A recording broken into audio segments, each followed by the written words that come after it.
Olá, pessoal. Vamos dar uma relembrada nas operações com números inteiros, que nós vimos nas últimas aulas.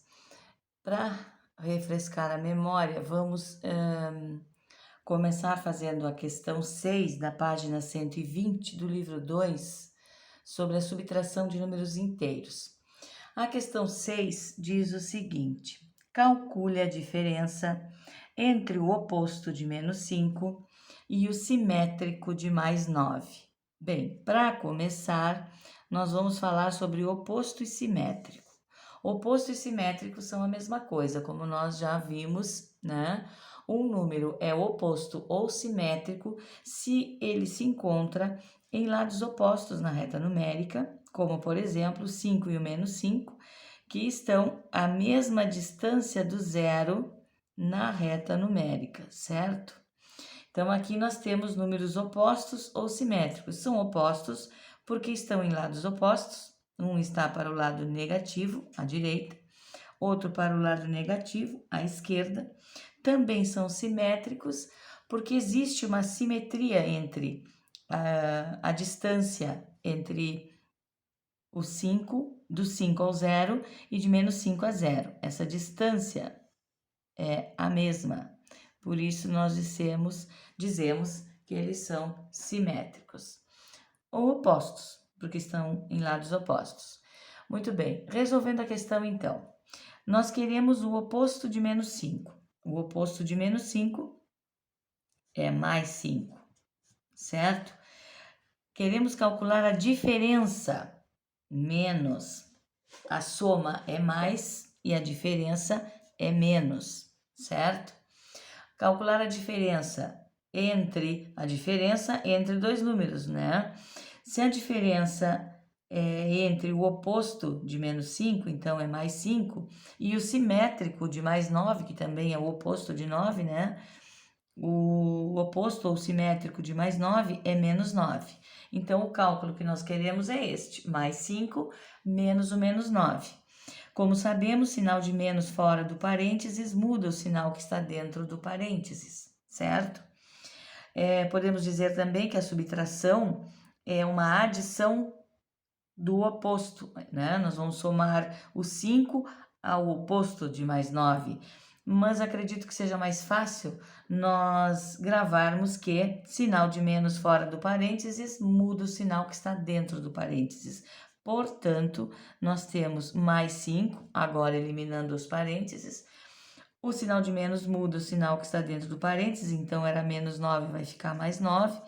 E mais 5 com mais 9 é uma adição de números inteiros, cuja regra é sinais iguais, soma e conserva o sinal. Portanto, mais 14, ou simplesmente 14, certo? Agora nós vamos à questão 7, da mesma página 120. A questão 7 era um pouquinho mais complexa. Observe o extrato bancário de Renato. Nós temos um extrato bancário aqui que nos mostra a data de movimentação desta conta, a movimentação da conta e o valor que foi movimentado, tanto para créditos quanto para débitos. Aqui nós estamos falando de créditos que são saldos positivos, e débitos, que são saldos negativos, certo? Bem, a primeira linha mostra o saldo da conta, certo? Então, nós não vamos mexer aqui, nós temos aqui o saldo da conta, que era R$550. Muito bem, a partir do dia 17 começou a movimentação. No dia 17, entrou um cheque no valor de R$850. Ele está negativo aqui porque cheque é débito na conta, né? Entra o cheque, é um débito na conta. No dia 19, tem um depósito de R$350. Está positivo porque é um depósito, foi dinheiro que entrou na conta. Já no dia 20 de março, entrou outro cheque, então é um saldo negativo, é um desconto, é um débito nessa conta de R$150, portanto, menos 150. No dia 20 de março tem um outro depósito, portanto um saldo negativo, ou desculpem, um saldo positivo, porque é um depósito, foi um dinheiro que entrou na conta, portanto mais R$ 90. No dia 21 de março tem um saque, portanto é um saldo negativo, porque foi sacado, é um débito, certo? Então aqui nós temos um débito, aqui nós temos um crédito, aqui nós temos um débito, aqui nós temos um crédito e um débito. Aqui, débito negativo, crédito positivo, débito negativo, crédito positivo e débito negativo. Nós tínhamos agora algumas questões com relação a essa conta bancária. Na letra A, nos pede o seguinte: qual foi o total de créditos no período discriminado no extrato? Total de créditos, eu tenho 2 créditos aqui, um de 350 e outro de 90, portanto, 350 mais 90, que dá R$ 440, certo? Na letra B, diz o seguinte: qual foi o total de débitos no período considerado no extrato? Nós temos aqui 3 débitos: um cheque, outro cheque e um saque, de menos 890, de menos 150 e de menos 80. Nós temos que somar todos os valores para saber quanto foi o total de débitos.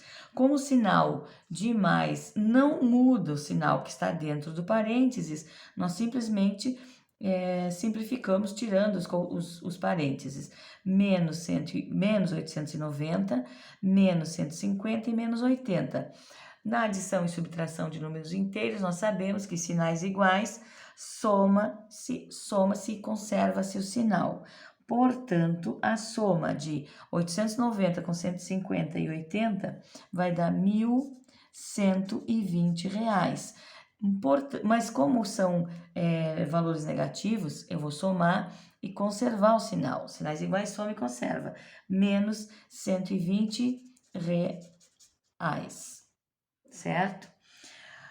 Na letra C, pedia o seguinte: qual foi a diferença entre o total de créditos e de débitos nessa ordem? Total de créditos e de débitos nessa ordem: 440 menos 1.120, porque nós queremos saber a diferença do total, né, de créditos e de débitos, e tem que ser nessa ordem. Então, 440 menos 1.120, que dá um saldo negativo, porque nós temos sinais iguais, sinais diferentes, diminui e conserva o sinal do maior, menos 680, certo? Já na letra D, diz o seguinte: considerando-se os lançamentos que aparecem no extrato, certo? Como ficou o saldo da conta bancária de Renato após o dia 21 de março? Bem, como nós sabemos, nós tínhamos R$ 550 na conta, né? R$ 550, porque esse é o saldo da conta dele. Como nós já calculamos aqui, né, na letra C, a diferença dos débitos e créditos, ele ficou, entre débitos e créditos, ele ficou com R$ 680 negativos. Então, é menos o que ele tinha na conta, menos o saldo negativo que ficou, depois que ele depositou, sacou, emitiu cheques, enfim. São valores com saldos diferentes, portanto, diminui e conserva o sinal do maior. Ele tinha 550, gastou menos 680, portanto, o saldo dele é negativo ainda, de menos 130. Diminui e conserva o sinal do maior. Na letra E, pede o seguinte: em relação ao saldo do dia 21 de março, ou seja, depois que tudo isso ocorreu, né? Ou seja, ele ficou com menos 130, tinha 550, gastou 890, depositou 350, gastou 150, que ele emitiu um cheque, depositou 90 e gastou 80, depois de toda essa situação, ele ficou com saldo negativo de 130. E na letra E pergunta, então, em relação ao saldo do dia 21 de março, quantos reais Renato deverá depositar para que o saldo da sua conta fique em R$ 250 positivos? Ora, se ele precisa ficar com saldo positivo de R$ 250, ele tem que depositar um valor positivo, ele vai ter que depositar R$ 130 para cobrir este valor negativo e mais os R$ 250 que ele precisa ficar positivo. Portanto, ele tem que depositar R$ 380. Esses R$ 380 vão cobrir o saldo negativo e ainda vai sobrar R$ 250.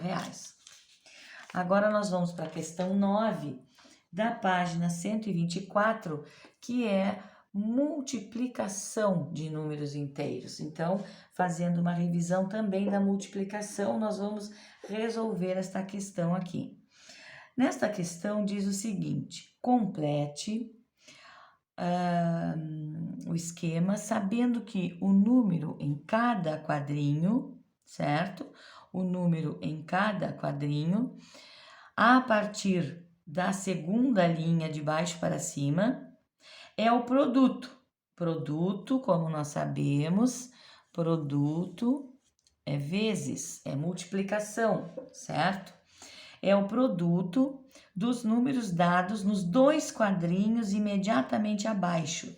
Então, se eu quero este quadrinho, eu tenho que fazer o produto destes dois abaixo. Produto, vou multiplicar. Então, eu vou fazer os cálculos aqui do lado. Nós queremos saber o valor deste quadrinho, nós vamos fazer menos 6 vezes o mais 5. Menos 6 vezes o mais 5, certo? Produto é vezes, não esqueçam. 6 vezes 5, 30. Na multiplicação, sinais iguais, positivo. Sinais diferentes, negativo. Aqui nós temos sinais diferentes, portanto, negativo. Menos 30, certo? Agora nós temos que responder, ou seja, calcular o resultado deste quadrinho. É o produto dos quadrinhos imediatamente, dos dois quadrinhos imediatamente abaixo. Mais 5 vezes o menos 1. Portanto, mais 5 vezes o menos 1. Mais 5 vezes o menos 1, nós temos 5 vezes 1, 5, certo? Multiplicamos. Sinais diferentes, negativo. Então, menos 5. Agora, nós temos o outro quadrinho. Vamos calcular o resultado do quadrinho fazendo o produto dos dois quadrinhos imediatamente abaixo. Portanto, menos 1 vezes o menos 4. 1 vezes 4 é 4. Sinais iguais na multiplicação, positivo. Que não há necessidade de nós colocarmos o sinal, mas se acharem melhor, podem colocar, certo? Agora nós vamos calcular o quadrinho, este quadrinho que está em branco, e vamos seguir. Vamos pegar o produto dos dois quadrinhos imediatamente abaixo dele, que é menos 30 vezes o menos 5. Menos 30 vezes o menos 5. Certo? 30 vezes 5, lembram? 3 vezes 5 é 15, acrescentam 0, portanto, 150. Os dois têm o mesmo sinal na multiplicação, sinais iguais, positivo. Então, mais 150. Lembrando que não há necessidade de colocar o sinal quando ele for positivo. Todo número sem sinal é positivo. Agora nós vamos calcular o resultado deste quadrinho, que é o produto dos dois quadrinhos imediatamente abaixo. Menos 5 vezes o mais 4. 5 vezes 4, 20. Sinais diferentes na multiplicação, negativo, portanto, menos 20. E finalizando, o último quadrinho, o produto dos dois quadrinhos abaixo, que é 150, mais 150, mais 150, vezes o menos 20, certo? Aqui nós podemos fazer 2 vezes o 150 ou 2 vezes 15, que dá 30, e depois acrescentamos os 2 zeros, tem um zero aqui e um zero aqui. 2 vezes 15 é 30, né? E ainda temos os 2 zeros, portanto, 3.000, certo? Sinais diferentes, negativo. 20 vezes 150 ou 150 vezes 20 dá 3.000. E na multiplicação, sinais diferentes dá negativo. Menos 3.000. Ok? Na multiplicação, apenas sinais iguais positivo, sinais diferentes negativo. Na adição e subtração é diferente. Sinais iguais, soma e conserva o sinal, sinais diferentes, diminui e conserva o sinal do maior módulo. Ok?